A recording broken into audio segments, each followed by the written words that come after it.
Good morning, students. In today's class, we're going to take the summary of the story, A Cup of Tea by Catherine Mansfield. Before I take the critical summary of the story, let me tell you a little bit about the story in detail. When the story begins, we have the depiction of the chief characteristics of the female protagonist, Rosemary Fell. She was pretty, young, brilliant, extremely modern, extraordinarily well-dressed, amazingly well-read. She was very rich in organized parties, and her parties were the most delicious mixture of the really important people. Her shopping used to be very expensive and choosy. It happens in the story that one winter afternoon, Rosemary went inside a little antique shop in Curzon Street. This was the usual shop where the shopkeeper was ridiculously fond of serving her. When she reached the shop, the man on the counter showed her an exquisite little enamel box with a very fine glaze, as if baked in cream. It was very beautiful. The shopman was much interested to sell this creamy box to her, as he would gain a big margin. As the box was too expensive, priced 28 guineas, Rosemary asked the shopkeeper to keep it for her. The weather on that winter afternoon was not fine. It was rainy and dark. Rosemary also felt a cold, bitter taste in the air and thought of having an extra special tea at home. When she was just about to turn back and sit in her car, at that very instant, a young thing, dark, shadowy, a little poor creature, a beggar girl, later named Miss Smith, asked for the price of a cup of tea in a very sobbing manner. Rosemary thought of extraordinary move than extraordinary adventure. She brought that shivering thing, beggar girl, to her big cozy house, though the poor girl was very apprehensive. Rosemary wanted to prove to the girl that wonderful things happen in life, that fairy godmother like her were real, and that rich people like her had hearts, that women were sisters. Since she wanted to prove all these points, she brought that little girl to her house and offered her a cup of tea.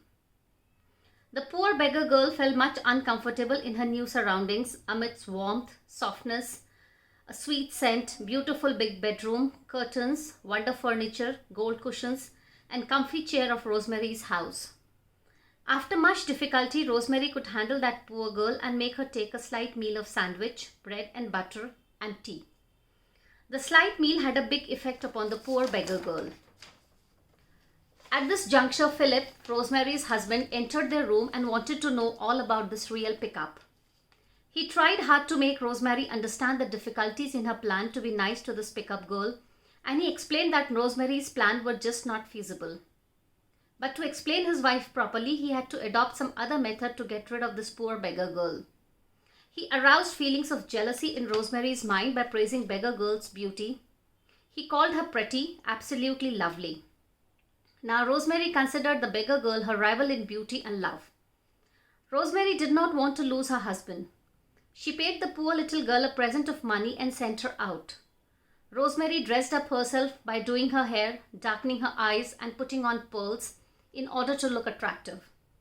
As she talked to her husband, her tone became husky and troubled. Now she could see the danger in her fascinating plan. Now this much is the outline of the story. Let us take the critical appreciation of the story. In A Cup of Tea by Catherine Mansfield, we have the theme of jealousy, insecurity, materialism, and class. Taken from her The Dove's Nest and Other Stories collection, the story is narrated in the third person by an unnamed narrator, and after reading the story, the reader realizes that Mansfield may be exploring the theme of class, or rather the differences between social classes. By telling the reader that they were rich, really rich, not just comfortably well off, Mansfield succeeds in not only highlighting to the reader how wealthy Rosemary and Philip are, but more importantly, she managed to highlight how different Rosemary is from others. Something that is a little clearer when Mansfield also tells the reader if Rosemary wanted to shop, she would go to Paris, as you and I would go to the Bond Street. Though it may appear to be insignificant, the fact that Rosemary has a car may also be important, as by introducing the car into the story, it is possible that Mansfield is further highlighting the class differences that exist between Rosemary and those around her. At the time the story was written, only the very wealthy, mostly upper class, would have had the resources to buy a car. The fact that Rosemary is surprised when Miss Smith first speaks to her also suggests that Rosemary may be different to others. It would have been uncommon at the time when the story was written for those considered to be of a lower class like Miss Smith to engage with those considered to be upper class like Rosemary. It is also interesting that Rosemary thinks it is extraordinary that Miss Smith has no money.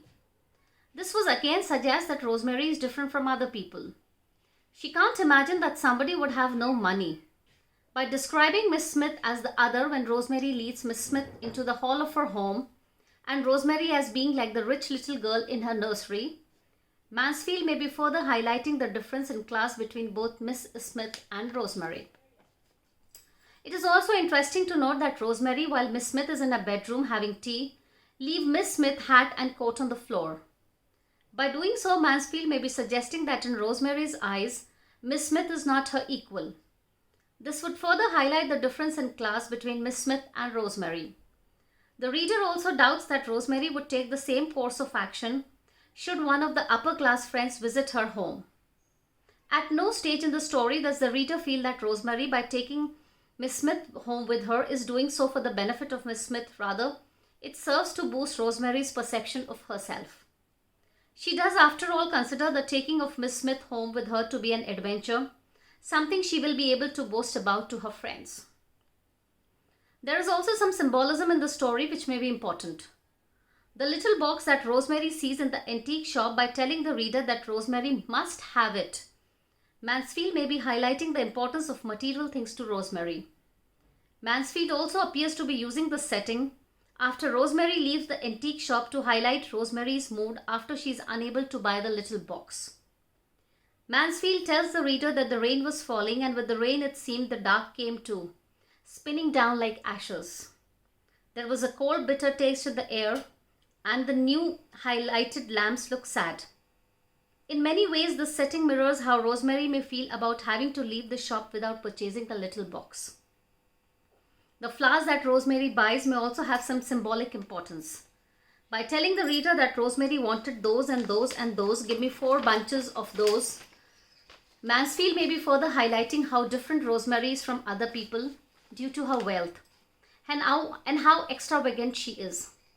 Rather than just purchasing one bunch of flowers, as most people would and could only afford to do, Rosemary ends up with several. Rosemary's change of attitude towards Miss Smith after Philip tells her that he thinks Miss Smith is pretty is also interesting. It is from Philip's remark that the reader realizes not only is Rosemary jealous of Miss Smith because she is pretty, but she also appears to be insecure about her own physical appearance. It may also be a case that Philip is attempting to manipulate or control Rosemary, just as she has Miss Smith. By telling Rosemary that Miss Smith is pretty, Philip is aware that it will result in Rosemary not only feeling jealous, but it will also ensure that Miss Smith leaves their home just as Philip wants her to do. If anything, Philip appears to want to dissociate himself and Rosemary from Miss Smith, which would again play on the theme of class. Philip does not want to associate himself with those Miss Smith he considered to be of a lower class. How insecure Rosemary may feel about her physical appearance is further noticeable by the fact that after Miss Smith leaves Rosemary's home, Mansfield tells the reader that Rosemary done her hair, darkened her eyes a little, and put on the pearls. This action is important as it suggests that Rosemary is attempting to make herself pretty, at least in Philip's eyes. The fact that Rosemary asked Philip for the money to buy the little box may also be significant, as it would again highlight the importance of material things to Rosemary. Also, by ending the story with Rosemary asking Philip, "Am I pretty?" Mansfield may be further highlighting how insecure Rosemary feels about her physical appearance. Despite being wealthy and living a life that the majority of people at the time the story was written were unable to live, Rosemary is insecure. So this much for the class today. In tomorrow's class, we are going to take the story in detail with the text. Thank you.